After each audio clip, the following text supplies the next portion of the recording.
안녕하세요. 법사이다 박준광 변호사입니다. 오늘은 전치 4주이면 징역 6월이다 라는 제목으로 폭행 상해에 관해서 말씀드리겠습니다.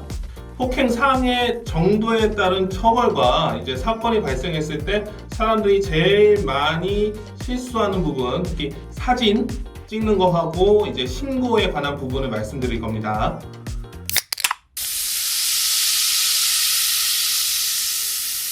전치 몇 주면 감옥에 들어가나요? 라고 물어보시는 분들이 많거든요. 전치 4주부터예요.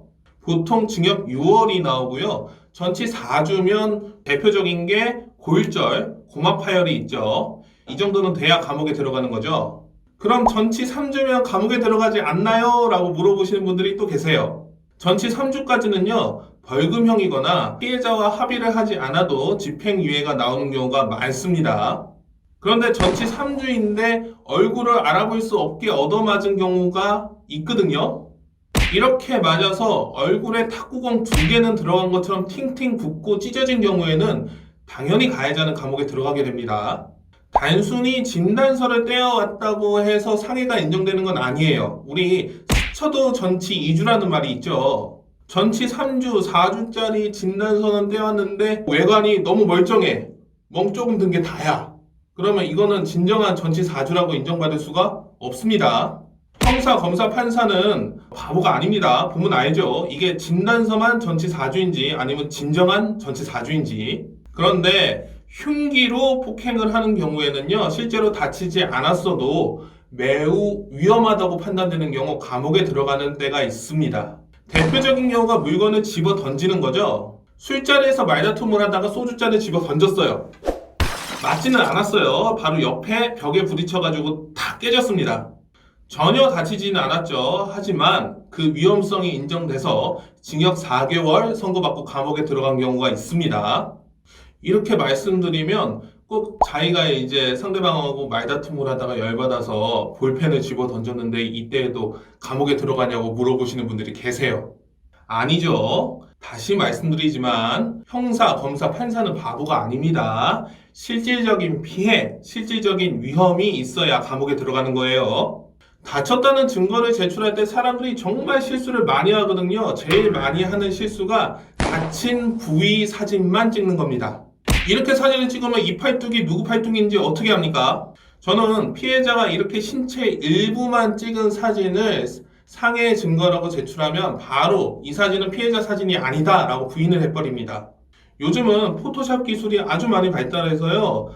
멀쩡한 사진에다가 멍 자국 하나 만드는 건 일도 아니거든요. 제일 좋은 건요. 경찰한테 사진을 찍어달라고 하는 거예요. 경찰이 사진을 찍어서 증거로 남기는 게 제일 확실합니다. 그 다음에는 병원에 가서 의사한테 사진을 찍어달라고 하는 겁니다. 의사가 찍은 사진은요. 의무기록에 포함이 되거든요. 경찰이나 의사가 알아서 해주겠지라고 생각하시면 안 돼요. 자기 일이잖아요. 자기 일은 자기가 챙기는 게 기본이죠. 반드시 경찰이 사진을 찍고 증거로 남겼는지 의사가 사진을 찍고 의무기록에 포함을 시켰는지 확인해 보셔야 됩니다. 그리고 어쩔 수 없이 본인이 사진을 찍어야 되는 상황이면 지금 보시는 것처럼 사진을 찍기 바랍니다. 앞, 정면, 측면 전체 사진을 찍고요. 그 다음에 다친 부위만 클로즈업해서 정면, 측면에서 사진을 찍었죠. 이렇게 증거를 확실하게 확보하기 위해서는 사건 발생 직후에 경찰에 신고해야 되겠죠. 맞아가지고 전치 4주 나왔는데 4주 지나가지고 다 낫고 난 다음에 경찰서에 가서 신고를 하면 경찰 눈에는 멀쩡한 사람이 와가지고 신고한 걸로 보이겠죠? 어쩔 수 없습니다. 인간에게는 진실을 가릴 수 있는 능력 따위는 없습니다. 그건 신의 능력이죠. 원더우먼이 가진 올가미는 진실을 말하게 하죠. The lasso of Hastia compels you to reveal the truth. Now, who are you? 진실을 파악하는 능력은 많은 영화나 신화에서 초능력 또는 신의 능력으로 묘사가 됩니다. 인간에게는 없는 능력이란 말이죠. 인간이 가지고 있는 최선의 능력은 증거에 따라서 사실을 판단하는 겁니다. 때문에 말도 안 되고 웃지 못할 일이 생기기도 합니다. 술자리에서 시비가 붙었어요. 피해자는 1명이고 가해자는 3명이었죠.